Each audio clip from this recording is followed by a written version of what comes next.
Assalamualaikum warahmatullahi wabarakatuh. Oke, Mimin lanjutkan ceritanya, tapi seperti biasa bantu dulu tekan tombol like dan berkomentar. Terima kasih Tuan dan Nona. Lanjut. Senin, tanggal 5 Februari tahun 2024, kunjungan Helena. Bab 7356 sampai bab 7360.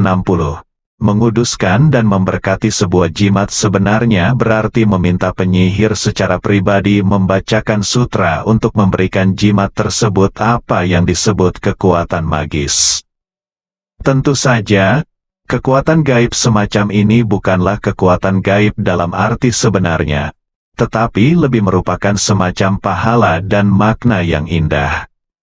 Setelah Guru Jingking menguduskan dan memberkati jimat tersebut, dia menyerahkan jimat itu kembali kepada Nanako dan berkata, "Tolong simpan jimat itu, tolong simpan. Jika pendonor tertarik dengan masa depan, dia dapat mempelajari lebih banyak agama Buddha. Dengan bakat pendonor, dia pasti bisa. Saya telah memahami banyak kebenaran yang tidak dapat dipahami oleh orang modern." Nanako tahu bahwa Guru Jingking sangat terobsesi untuk mempelajari agama Buddha. Jadi dia mengangguk dan berkata, "Jangan khawatir, Guru, saya pasti akan mencoba untuk lihat lebih banyak." Amitabha, Guru Jingking membungkuk sedikit, berterima kasih pada Nanako. Nanako juga membungkuk hormat, lalu mengucapkan selamat tinggal kepada Guru Jingking. Guru Jingking mengantarnya ke pintu dan membuka sendiri pintu aula Buddha. Ketika saya membuka pintu, sudah ada beberapa orang percaya yang menunggu di bawah tangga batu di luar. Orang-orang percaya ini memegang jimat yang diperoleh dari kantor peredaran materi Dharma dan mengantri menunggu Guru Jingking menguduskannya. Yang pertama dalam antrian adalah seorang wanita berpakaian sederhana dan memakai topeng, yang usianya tidak bisa dibedakan. Wanita ini adalah An Chengqi. Sejak Nanako keluar, An Chengqi tahu bahwa dia telah tercerahkan. Meskipun dia terkejut, dia merasa sangat lega.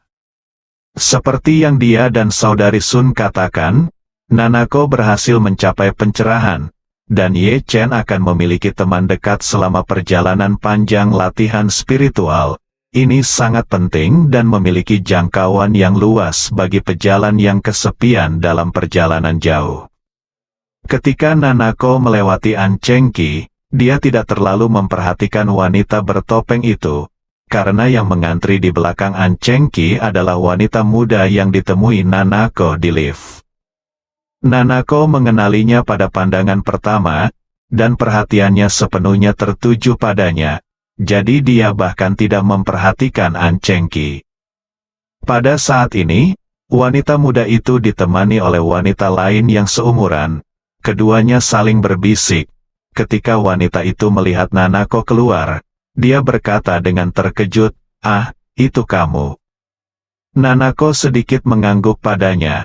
"Terima kasih, saya baru saja meminta jimat kepada Guru Jingking. Terima kasih banyak."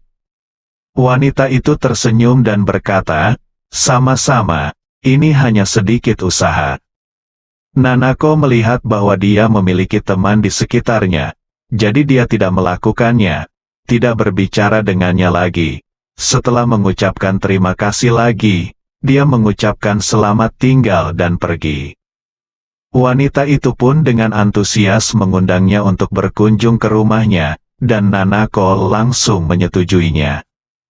Ketika Nanako pergi, Guru Jingking kebetulan menginstruksikan orang percaya berikutnya untuk memasuki aula Buddha.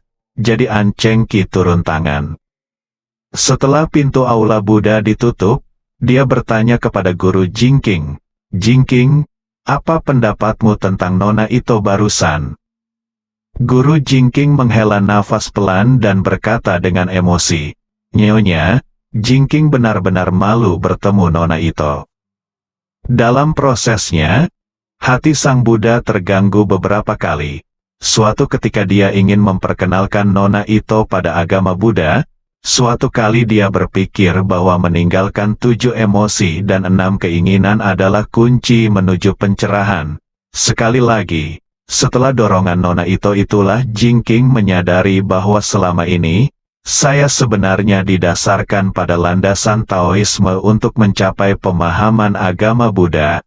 Jika Nona Ito tidak mengingatkan saya akan menghubungkan semuanya dengan agama Buddha.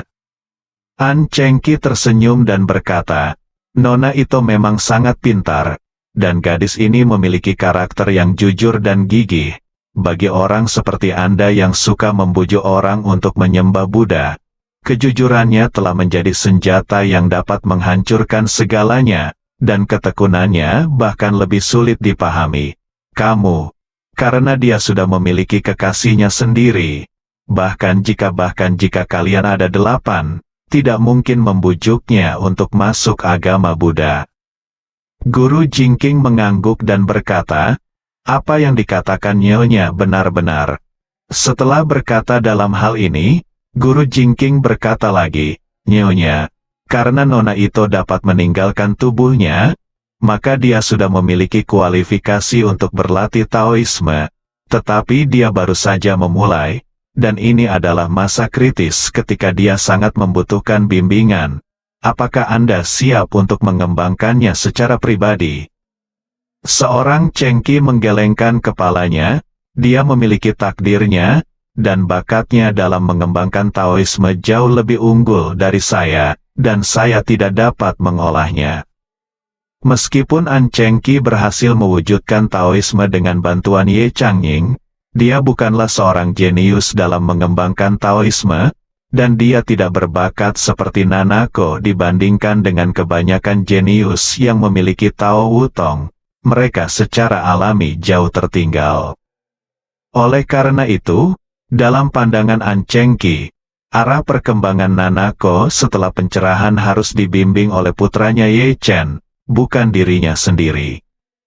Selain itu, dia tahu bahwa Ye Chen sudah dalam perjalanan kembali, dan dia merasa jika Ye Chen mengetahui berita pencerahan Nanako, dia akan sangat bersemangat. Ini bisa dibilang sebagai kejutan kecil yang saya siapkan sebagai seorang ibu untuk putranya. Pagi ini banyak umat beriman yang datang untuk menguduskan konsekrasi tersebut. Di antaranya ada orang-orang yang diatur oleh An Chengki, dan ada pula umat beriman sejati yang buru-buru datang setelah berita tersebut dirilis dalam skala kecil. Pada siang hari, berita bahwa Guru Jingking akan memberikan ceramah di kuil Qixia di Jinling diumumkan secara resmi, menimbulkan sensasi di kalangan penganut Jinling. Pada saat yang sama, saat itu sudah larut malam di Amerika Serikat di seberang lautan. Di rumah keluarga Rothschild, setiap anggota langsung keluarga Rothschild masih terjaga. Malam ini, di manor ini, bisa dikatakan satu keluarga bahagia dan yang lainnya sedih. Lelaki tua itu menderita stroke hemiplegia dan kehilangan semangat juangnya. Tiba-tiba ia memanggil seluruh anggota keluarga dan harus segera kembali ke manor di New York untuk rapat sebelum besok pagi. Dari tindakannya saja, semua orang bisa menebak kalau lelaki tua itu adalah bersiap menyerahkan tahtanya. Terlebih lagi, belum ada seorang pun yang pernah memanfaatkan kesempatan si Fang Baozu sebelumnya. Jadi pasti tidak akan ada kejutan dalam pemilihan penerusnya. Dan itu pasti putra tertua Steve. Oleh karena itu, ketika semua orang merasa sedih dan kesal, mau tak mau mereka mulai memikirkan masa depan mereka.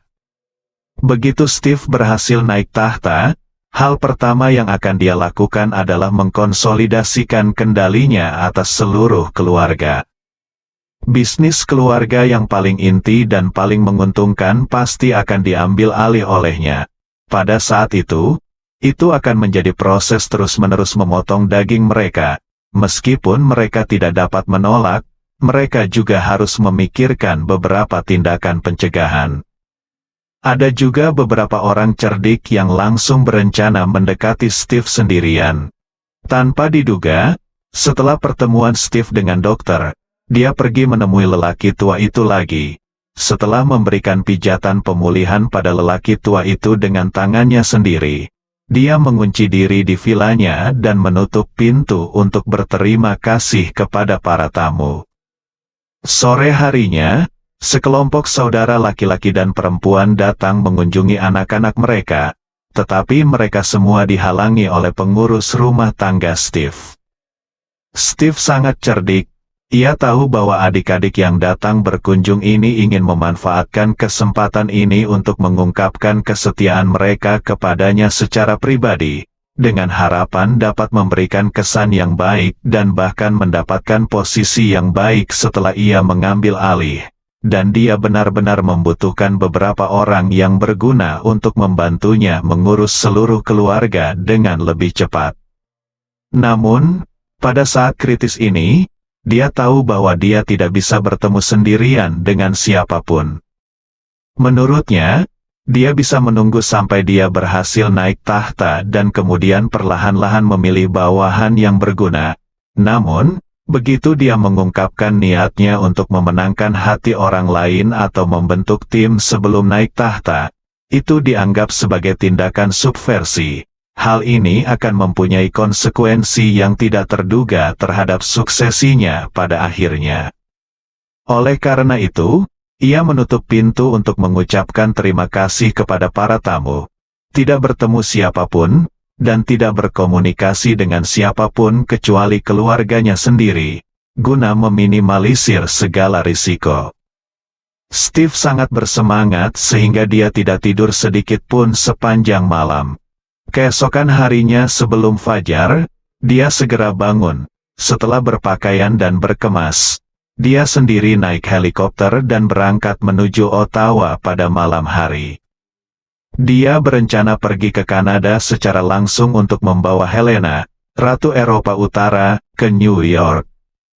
Di pagi hari, Helena meminum pil pengusir darah dan penyelamat jantung yang diberikan Ye Chen dan menaiki helikopter keluarga Rothschild. Alasan mengapa Ye Chen merasa lega Helena akan pergi ke New York sendirian adalah karena keluarga Rothschild memiliki kekuatan dan pengaruh yang tak tertandingi di Amerika Serikat. Pengaruh ini cukup untuk memungkinkan Helena memasuki Amerika Serikat secara diam-diam tanpa diakses oleh pihak ketiga manapun. Dapatkan beritanya. Lebih penting lagi, Ye Chen tahu bahwa Wu Feiyan pada dasarnya curiga dan berhati-hati. Dia berada di New York dan tidak akan pernah berani mengambil tindakan terhadap keluarga Rothschild. Selain itu, dalam proses memblokir New York, keluarga Rothschild secara tidak sengaja mengintegrasikan AI dengan teknologi tinggi ini. Kekuatan keamanan telah meningkat pesat, dengan karakter Wu Feiyan yang tidak berani mengambil resiko dengan mudah. Setelah penerbangan sekitar 2 jam, helikopter mendarat di lantai atas Rothschild Manor Medical Center. Menatap sepasang lingkaran hitam dan kantung tebal di bawah matanya, Steve dengan senang hati membawa Helena ke bangsal perawatan khusus tempat Howard Rothschild berada. Howard di bangsal juga tidak tidur sepanjang malam. Ketika dia berpikir bahwa hari ini adalah hari di mana dia akan menyerahkan kendali atas keluarganya, dia secara alami merasa sangat tidak ingin melakukannya. Para leluhur dari keluarga besar di Amerika Serikat ini hampir tidak pernah menyerahkan tongkat estafet kepada putra mereka sampai saat-saat terakhir hidup mereka. Jika Howard tidak menderita stroke dan harga dirinya menghalangi dia untuk menunjukkan dirinya seperti ini. Meskipun dia menderita stroke, lumpuh dan terbaring di ranjang rumah sakit, dia akan tetap di sana, akan terus menjalankan keluarga Rothschild. Sekarang, betapapun enggannya dia hanya bisa menyerahkan posisinya sebagai pemimpin keluarga kepada putra sulungnya Steve. Jika bukan karena kompleks kerajaan keluarga Rothschild yang berusia 2 hingga 300 tahun, Howard tidak akan bisa bertemu Ratu Nordik Helena ketika dia bengkok. Hari ini, dia bertemu Helena sebelum menyerahkan tongkat estafet dan semakin dekat dengan keluarga kerajaan Nordik.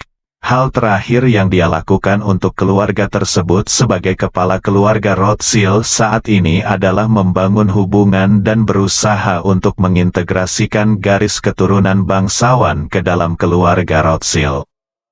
Saat ini, Howard, dengan bantuan staf medis, telah mengenakan setelan rapi dan elegan dan setengah berbaring di ranjang rumah sakit menunggu. Ketika Steve membawa Helena ke bangsal, Howard memandang Helena yang muda, cantik, dan bermartabat di depannya, dan tidak bisa menahan nafas dalam hatinya. Darah bangsawan mungkin tidak begitu menonjol dalam hal menghasilkan uang, tetapi keluhuran hati sungguh sangat baik, sungguh menakjubkan. Jika keluarga Rothschild bisa memperkenalkan garis keturunan seperti itu juga akan mempermalukan keturunan keluarga tersebut. Mentalitas keluarga Rothschild sangat mirip dengan orang-orang kaya di Hong Kong dan negara lain di dunia yang lebih menyukai bintang hiburan. Mereka juga tahu bahwa selebritis di industri hiburan itu sebenarnya tidak istimewa. Mereka menginginkan uang tetapi tidak punya uang, dan tidak punya kekuasaan. Mereka hanya berpenampilan bagus dan temperamen yang baik. Dari segi kekuatan, mereka bahkan mungkin tidak bisa dibandingkan dengan seorang rambut dari keluarga kaya. Tapi mau tak mau orang-orang kaya ini menyukai bintang-bintang hiburan ini. Ini bahkan lebih dari sekedar menyukainya, ini sangat penuh kasih, jenis cinta yang akan membunuhmu. Bagaimanapun, kelas keluarga Rothschild jauh lebih baik daripada orang-orang kaya biasa ini. Jadi yang paling mereka sukai bukanlah bintang-bintang di industri hiburan, tetapi keluarga kerajaan dari kalangan bangsawan Eropa. Ketika Helena melihat Howard, seorang lelaki tua yang hampir menguasai sebagian besar kekayaan di dunia, dia sama sekali tidak gugup, karena dia telah melihat dunia besar di Gunung Yeling dan tahu bahwa kekuatan-kekuatan absolut tidak dapat dibandingkan dengan uang. Jadi di matanya, Howard lebih pendek dari Ye Chen. Jadi, dia memandang Howard dan berkata sambil tersenyum, tidak rendah hati atau merendahkan, "Halo Tuan Rothschild, saya Helena Iliad, ratu keluarga kerajaan Nordik saat ini. Saya di sini untuk mewakili keluarga kerajaan Nordik kepada Anda, dan seluruh keluarga Rothschild. Sampaikan salam tulus saya," bersambung.